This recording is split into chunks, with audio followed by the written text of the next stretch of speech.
Yo, squatting and you lot. First of all, I just want to say well done to everyone. You know, it now seems official that the Tories are going to form, you know, their little minority idiot coalition with the DUP. I didn't know much about the party beforehand. You know, now looking, it's rich after a whole election where the only criticism they could make of Corbyn was his discussions with the IRA 30 years ago. From what people from Northern Ireland and others who know the history better than me are telling me, the DUP have some, you know, some pretty controversial ties to terrorist organisations and to violent groups, and some incredibly regressive views around you know, same-sex marriage, around abortion, a whole load of kind of basically what in other cultures and other regions of the world we call religious fundamentalism. Seems that they're doing over in Northern Ireland, but you know, maybe because they're not from a particular region of the world, we're not going to call it that. The fact that the Tories would go into coalition with these people tells you everything about them and about their character. But you know, we're talking about people who, you know, worked with Pol Pot and, you know, apartheid South Africa and General Pinochet. Exactly. Well done. Truthfully, I don't underestimate what you've achieved and what we've achieved just because the Tories now are going back into Parliament. 7 weeks ago, we had a situation where the entire mainstream media, including the supposedly left-wing elements of it, were telling you the candidate running was an unelectable Marxist fool, basically, that he should stand down and essentially basically hates humans. That was some of the tone of even what, you know, these fake progressives were saying. That this anti-war, pro-people, anti-austerity, anti-neoliberal candidate was willing to sabotage the Labour Party for his own personal gain. This was the tone where we were at 7 weeks ago. Where are we 7 weeks later? 40% of the popular vote, which would have won him any election in the last 20 years. Largest election turnaround since Attlee, at least, yeah? There is now no question of who the leader of that party is. And I still stand by it. I still can't quite bring myself to be diehard, yeah, even with Corbyn in there, Labour. I support him, what he represents, the ideology he represents, to a point. You know, I still have my criticisms like anything else. Like we should. There's no politician we should blindly rally behind. But we have now solidified a genuinely credible political alternative. You lot have shifted what is politically acceptable within the British mainstream completely to the left. You've changed what the centre is. The centre was, you know, these Blairite people 5 minutes ago. Now, they can't write about him like he's not a credible leader. They can't chat this unelectable bullshit. Yeah, and now whenever the next election comes around, what are they going to do? Bring up the IRA again for the whole damn election. The reason why people like Rupert Murdoch and others are crying is because they know what this result means for the future of British politics. What does it mean? The older generation, without them, the Tories would have been out. Love them, but that's the facts. This generation who've grown up in an entirely different world, who've grown up with multiculturalism as the norm, who care more about, let's be real, and I'm talking about even kids in Hastings, who care more about what I think or what Low-Key thinks or what JME thinks than they care about what Theresa May thinks. Why? Not because we're so special, but because they know that we have more in common with the average working class youth in Hastings than anyone in number 10 does. It's a completely different trajectory, and this is very worrying for them. Now with that solidified as a credible opposition, credible leadership, time to prep, all of that, we can genuinely affect, you know, a more positive way forward. So I really, young people, you've got to stay engaged. You know, someone's just made that point, stay engaged. It's not, we didn't get exactly what we wanted, so fall out. There's some suggestions I'd like to make before I start looking at the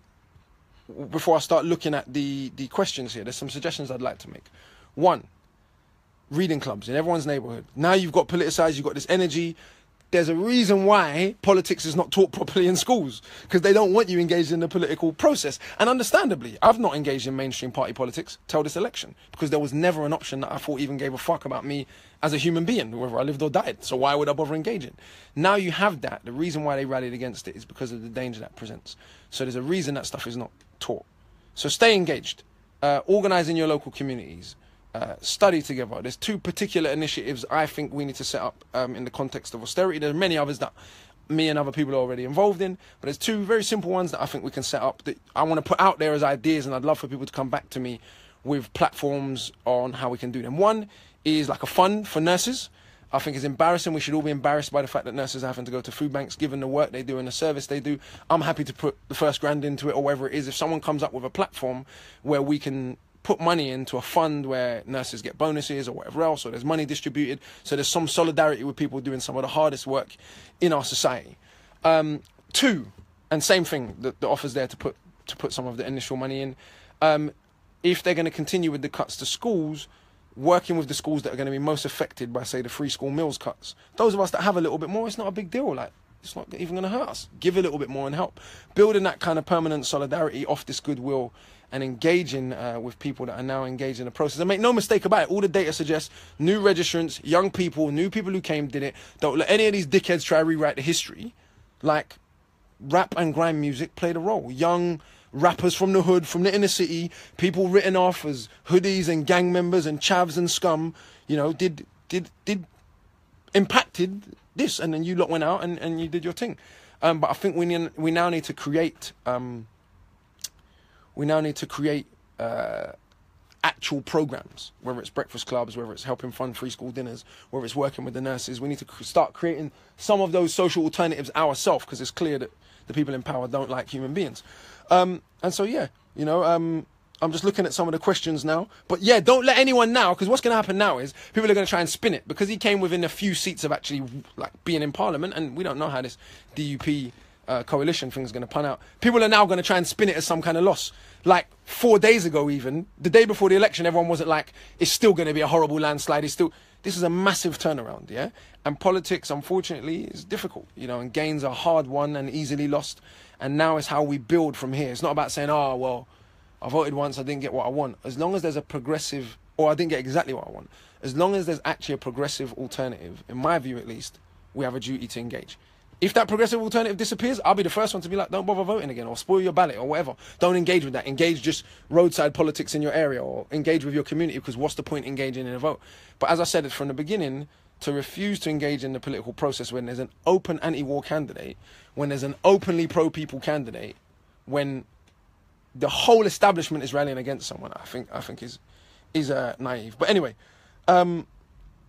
looking around, we must, Alistair, we must definitely challenge the regressive alliance. There's no doubt about that. But now we have a very legitimate, healthy 40% position from which to do that. There is now a credible opposition that is outside of the spectrum of mainstream British politics.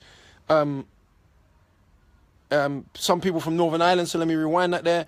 Pablo's from Northern Ireland. Pablo says, as someone from NI, I assure you that the DUP will toxify the Conservative Party through their extremism and incompetence. Now imagine someone being so toxic that they'll toxify the Conservative Party. That is worrying, you know. And I definitely think we need to think about that and challenge that. But like I said, the huge mandate that they thought they would have, the landslide they thought they'd have, they're in complete disarray.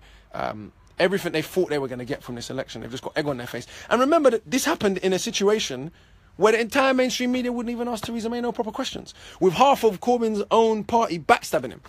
In the next election, when there's not all these snake MPs, which hopefully, you know, they've learned their lesson from this, because let's be clear, a lot of you Labour MPs who kept your seats, you only kept your seats because your leader's Jeremy Corbyn. Let's call that what it is right now. How do we know that? I didn't even know who my candidate was till I got to the ballot yesterday, Bridget.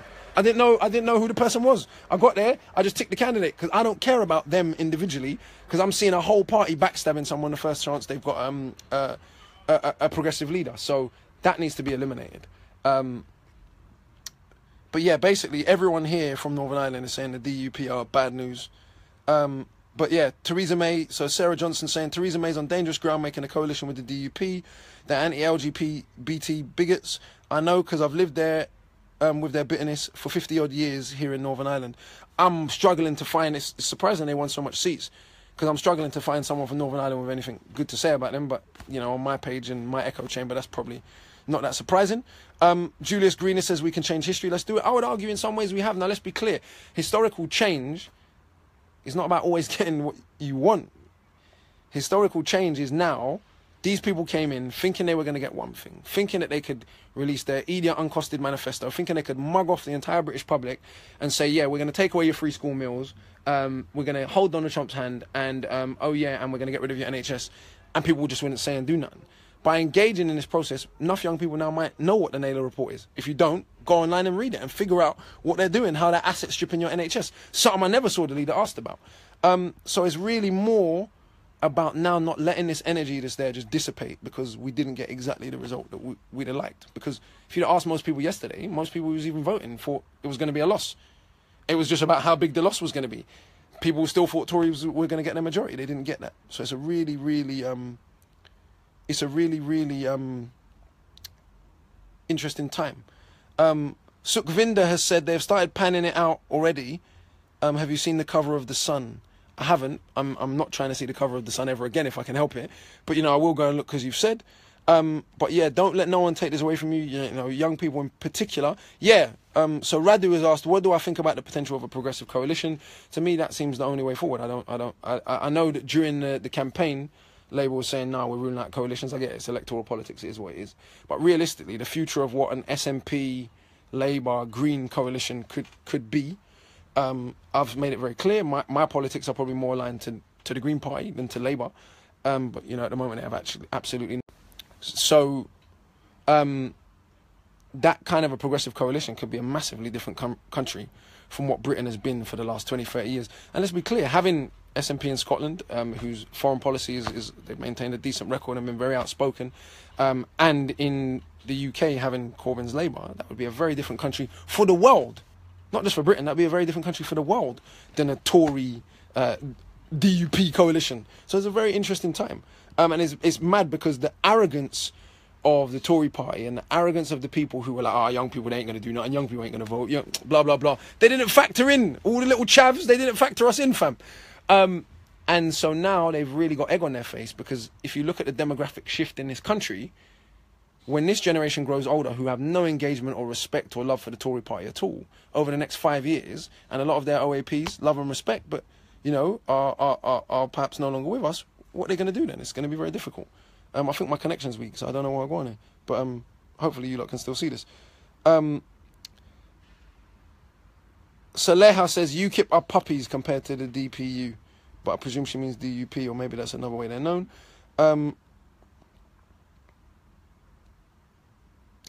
People are always asking me why I don't become an MP. Nah, B, it's not for me. Listen, it's not for me. It's not for me. Electoral politics, I'm never going to say never. At some point in the future, if there was a genuinely, really radical anti-imperialist situation, who knows? I can't. But for me, nah, that ain't where we're at now. We've got to fight for these things from the outside. And even, like I said, if the Progressive Coalition gets in, we still got to keep pressure on them. They're still politicians, B. Politicians, they be making U-turns more time. Bhavini says, no, fight for these things. We still have a voice regardless of the result. Let's not distract from getting the government to provide these essential society basic needs. Please ask them to start organising and petitioning on each issue and take to the streets. I completely agree. I'm not saying give up and don't oppose the government. What I'm saying is let's build our own alternatives in addition to fighting the government for those things at the same time. Let's build, because those kind of things, those kind of community relations, those kind of community funding projects create solidarity. When you have a situation where other people are suffering and other people from their community help them, that's how you build solidarity. And so I don't see the two things, Bhavini, as mutually exclusive. We can do both. We can keep pressure on the government and build our own alternatives at the same time. I'm just looking through. Right. Sunar says, I own a nursery, offer free transport and proper food and snack time for my kids. I need to know what else I can do to support the community. All of my kids are of Aroma background. I presume she means, okay. Aroma background, and my heart breaks for the way they are treated. I want to do more. I've built up great relationships with this community. Ideas welcome. Big up. You lot can start discussing these things in the timeline as well. I'm not going to stay on here for much longer. But yes, great question from Roshan. To what extent do you advocate teaching politics at school, GCSE? Well, the fact they don't teach you, it tells you something. The fact they don't teach you how to grow food tells you something. The fact that I left school, and most of us left school not even knowing what a mortgage was, or what interest rate was, or what an asset or liability was. There's certain things they deliberately teach us and don't teach us. Even with free public education, which is, of course, a massive bonus, they're still highly ideologically driven. But yeah, no, I think, of course, politics should be taught, but there's a reason it's not. There's a reason most of us was like, what's a hung parliament, Regin? How does a coalition form? These are questions that big, hardback, educated people in their 30s, including myself, had to work the technicalities out over the last few days, because these are things that just are not communicated. So we got to start communicating that stuff.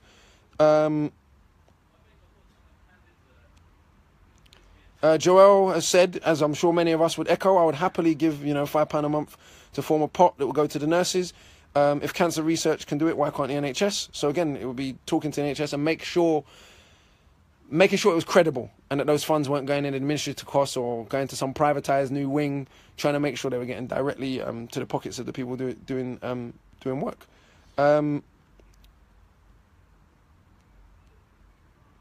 Chantal has said, exactly my sentiment. This is just the beginning. It's so important that we all stay woken. That's the new phrase online, apparently, to the possibility of a real change. It's not so fanciful after all. I agree. I think we've got to stay vigilant, though, as well. The Tories and the establishment are going to learn from this shock.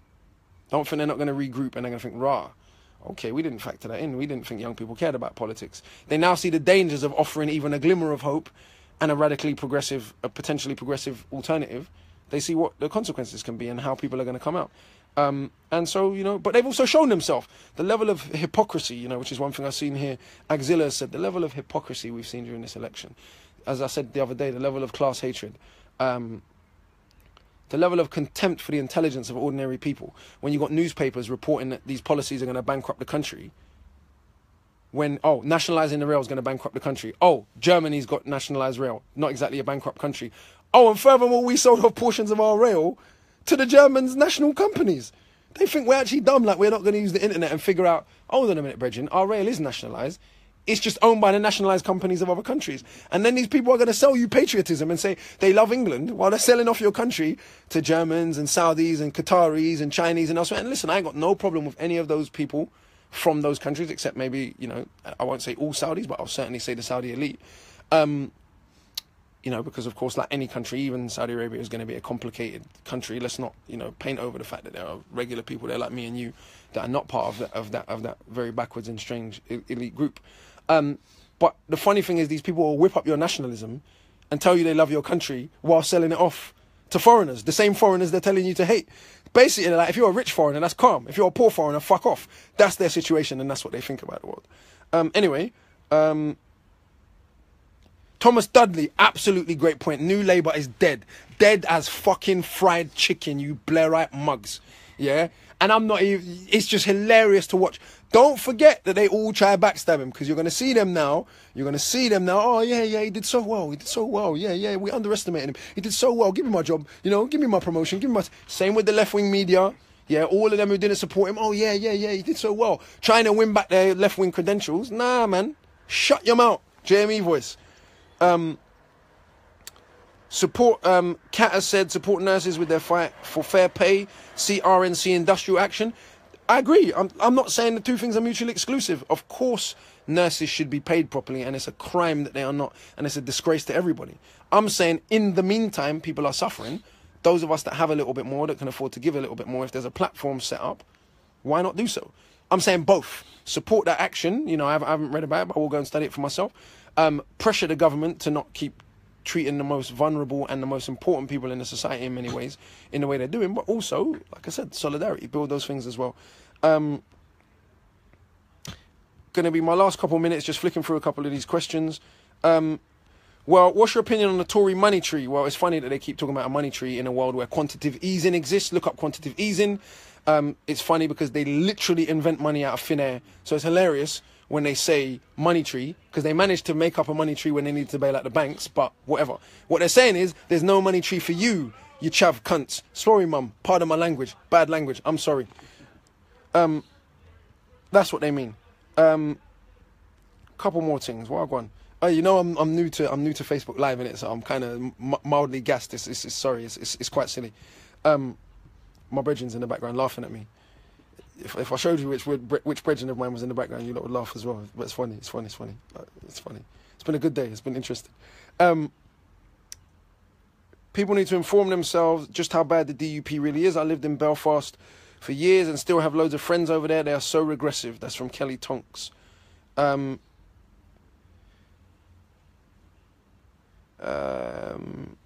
go on, Dom Reed.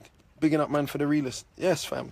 And again, like I said, it's funny because rap music, grime, you know, let's be real as well. Young working class people in general have been demonized.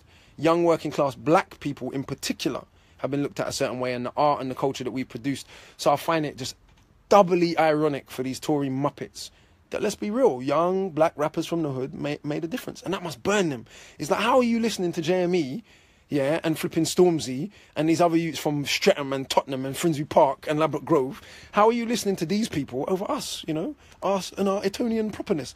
It's a problem for these people. So another thing, even though this election exposed much class hatred, it also exposed a level of class solidarity that I think a lot of people are surprised existed in this country, myself included. You know, where people were just like, I'm not buying these people and they're rubbish. Remember, there was 2 terrorist attacks in the 10 days running up to the election campaign. It's entirely understandable that people would have been scared, and usually fear moves people to the right, because that's human beings for you. With all of that, man still got a 40%. That's a big deal, B. Them man are shook at it.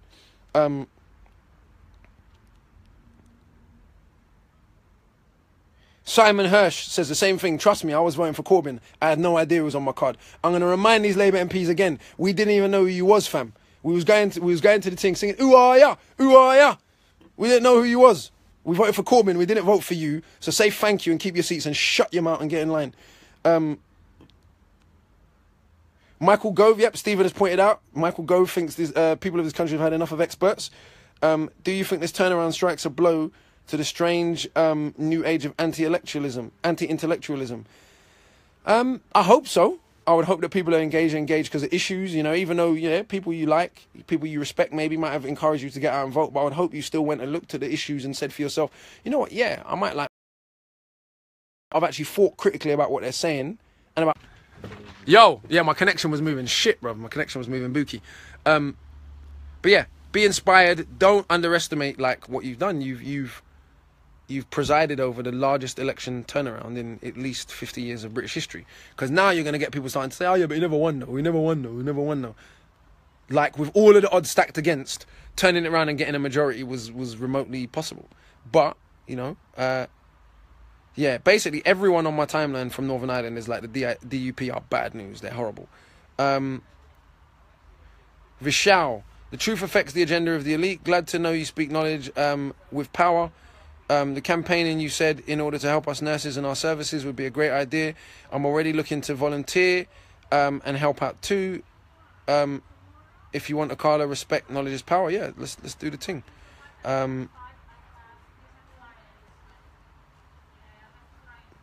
Tara, will you endorse Corbyn officially? Well, I did. I was very clear from the beginning. I support Corbyn. I just don't support the Labour Party. So I thought that's what I did in the article I wrote. I thought that's what I did in the things that I wrote.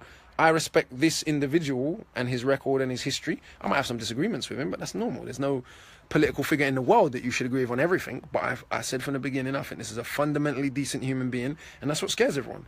What's mad, one of the maddest things about this election was Theresa May in Parliament being asked, would you authorise a strike that would kill 100,000 innocent men, women and children? And saying, yes, no hesitation. And people acting like that's strong. That's not strong and stay. You're a psychopath when you do stuff like that. And I'm not a pacifist, let's be clear. But nuclear war means probably the end of the species as we know it. And then a man saying, oh, well, you know what, I'm not really sure that nuclear warfare is a good idea. People were like, what a div. And they thought that was going to work. They thought that people were so callous and cold that we'd actually be like, yeah, fam, you said you're going to nuke 100,000 people, we'll rate you for that. And we were going to be like, oh, no, my man doesn't want to drop nuclear bombs, he's an idiot. So, yeah, well done to everyone. Yep. Everyone on here is saying, yeah, our Irish and Northern Irish friends are not rating them. I'm just looking through a few more of the things. But, you know, really, really well done to yourselves. But please, more than anything, yeah, before I log off, more than anything, yo, David Bubbs, solidarity from Scotland. Yep. Independence is about self-determination. We can and will support the RUK working class when independent. Again, that was an interesting thing in Scotland, the amount of seats that went to the Tories, which is part of what swung it. So that's going to be interesting to see how that plays out in Scotland. But I don't want anyone, you to let anyone now play down what you've achieved, because they're going to simplify it and say, oh, you didn't win. It's the largest turnaround in at least 50 years. Everyone's written it off. It's redefined the entire spectrum of what is acceptable mainstream politics. You got a politician a week after a terrorist attack saying we need to talk about arms deals to Saudi Arabia.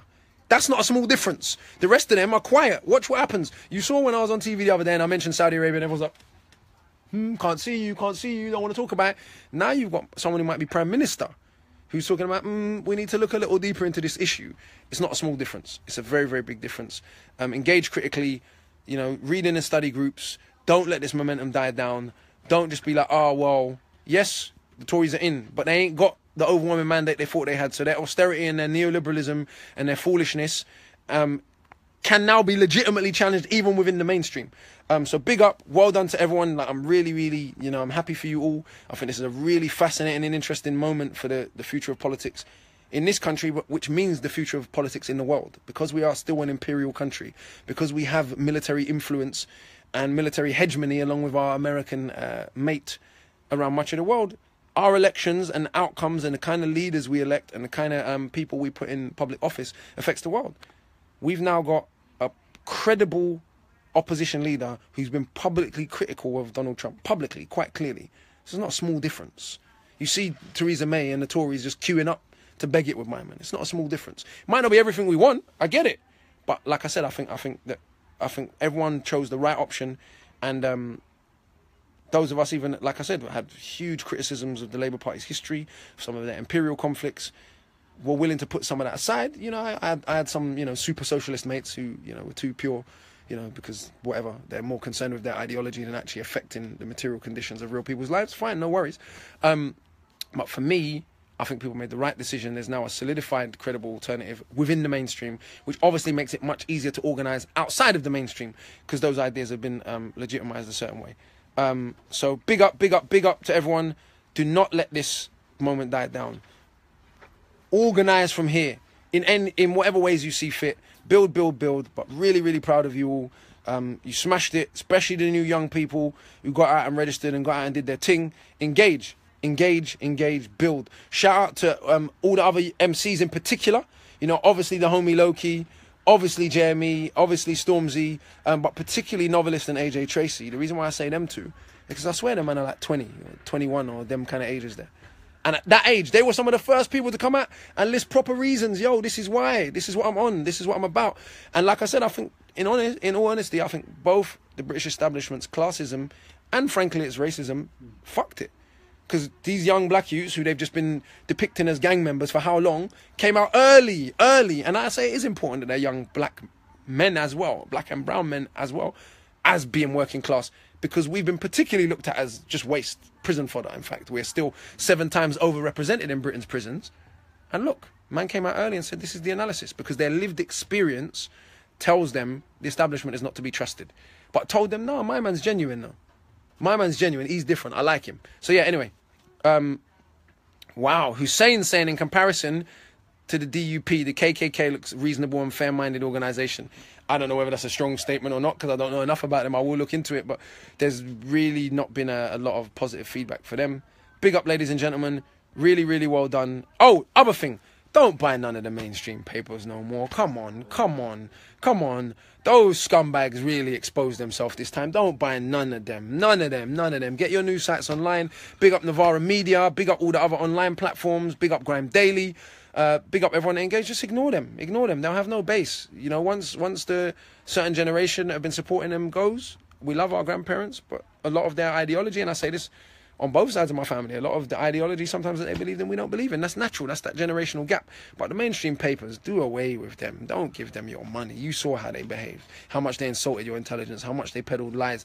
Out and out crap. If we had any serious regulation of the press, the amount of violations that would have gone on in this election campaign, the amount of trouble they would have got in, it could have been a landslide in the other way, without backstabbing MPs and with a serious press and with the opposition being asked actual credible questions, which they're going to have to be asked by the next election. Let's be clear. The next election, all they're going to be able to say to Corbyn is, oh, IRA. That's what they're going to say again.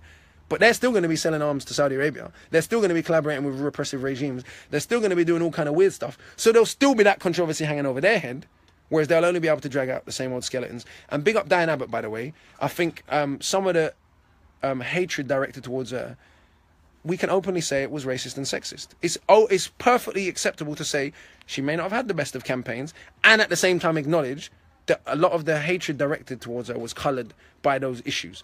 And the fact that she won such a massive majority in her seat, big up, yeah, versus Amber Rudd, your little scud, who won 300 by 300, tells you everything. And the fact that people were talking about Diane in a particular way, when Theresa May at the same time was behaving infinitely more worse, infinitely more incompetent, making way more mistakes, spending 100 million of the public's money on some vanity election that she messed up and still wasn't criticised in the same terms, tells you a lot. So big up Diane as well, no matter what these idiots say. Don't watch them, Bridget.